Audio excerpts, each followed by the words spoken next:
को याद दिलाता है कि आपकी हिस्ट्री क्या है और आप कहाँ से आते हो और आपकी बुनियाद क्या है, आपके रूट्स क्या है.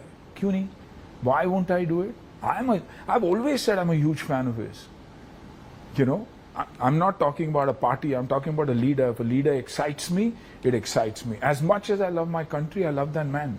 There is something about him. आप मानोगे नहीं, मेरी पोती 15 महीनों की है.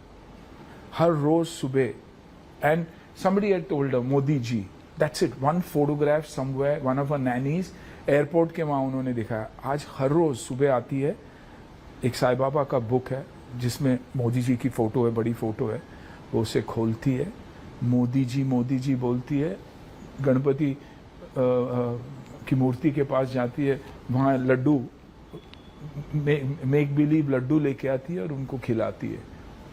मैंने नहीं बोला है उसको, ना ही उसके माँ ने बोला है, ना ही उसके नैनी ने बोला. नैनी ने सिर्फ बोला मोदी जी. कुछ तो होगा ना, कुछ तो है. और वो अकेली बच्ची नहीं है. आई नो माई अदर 15 महीने से लेकर 65 years तक. Absolutely. He's captured. Absolutely. And nobody, we've not said a word about him or anything. Modi ji, she will say. So what is it? There is something magical about him. And I think the magic with me started when I met him first in Ahmedabad. I had gone for some work and say 11 o'clock was the time and there's this door. I didn't realize there was another door there and I was waiting and I said, okay, 11 o'clock and bam, the door opened. Shetty sir, Shetty ji, boliye. I think 2010 or something like that. Achha. And boliye. And I didn't know how to react. Straight look in the eye. Perfect. The people who had come, after the meeting was done, he said, okay, all done, thank you very much. Left and then he spoke to me about just life and a few things. And I was in total awe.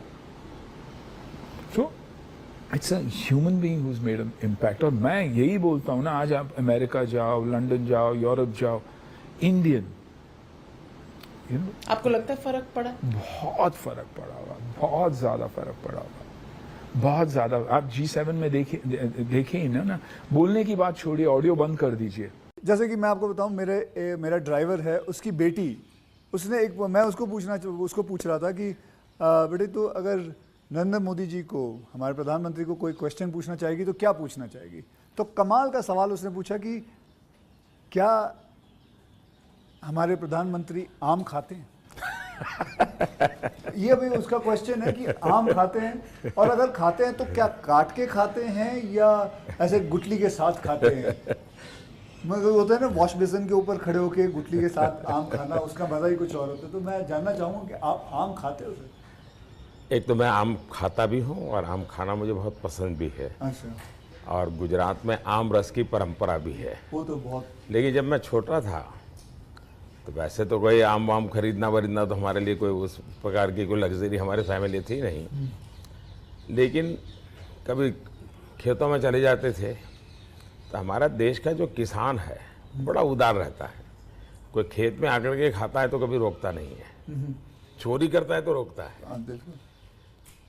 तो आम के पेड़ पर जो पकी हुई आम थे वो खाना हमें ज़रा ज़्यादा पसंद था. यानी उतारने के बाद पकाया हुआ नहीं, नेचुरल कोर्स में पका हुआ. और फिर पूरा का पूरा, अच्छा तब तो ये हाइजीनिक की कोई समझ भी नहीं थी कि धोना चाहिए, टिकना करना, कुछ नहीं समझते थे, ऐसा ही अपना कर लेते थे. लेकिन बाद में जैसे जैसे बड़े तो कई वैरायटियों के विषय में जानने लगे, आम रस खाने की आदत लगी. लेकिन इन दोनों मुझे कंट्रोल करना पड़ता है. अच्छा, अभी फिलहाल कंट्रोल. अब फिलहाल में मुझे सोचना पड़ता है कि इतना खाऊं या ना खाऊं.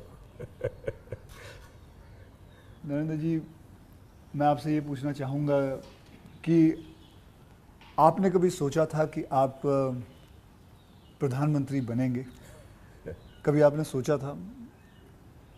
और सोचा भी था तो कौन से साल में, कौन सी उम्र में आपने सोचा था कि मैं इस देश को चलाना चाहूँगा? कभी ऐसा विचार नहीं आया. अच्छा. और सामान्य लोगों के मन में बात गले नहीं उतरती है.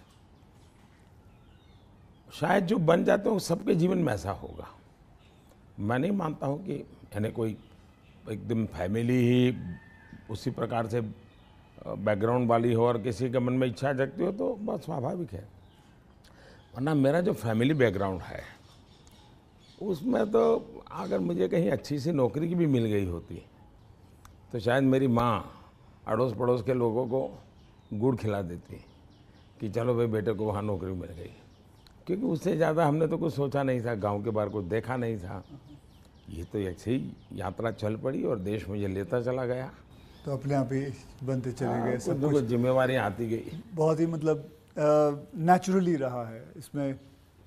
वैसे मुझे मेरी दृष्टि से, मेरे व्यक्तिगत जीवन की दृष्टि से अननेचुरल लग रहा है, ओके, क्योंकि मेरा बैकग्राउंड, मेरी दुनिया, आज की जो राजनीति का तौर तरीका, उसमें ये सब बैठता ही नहीं है जी।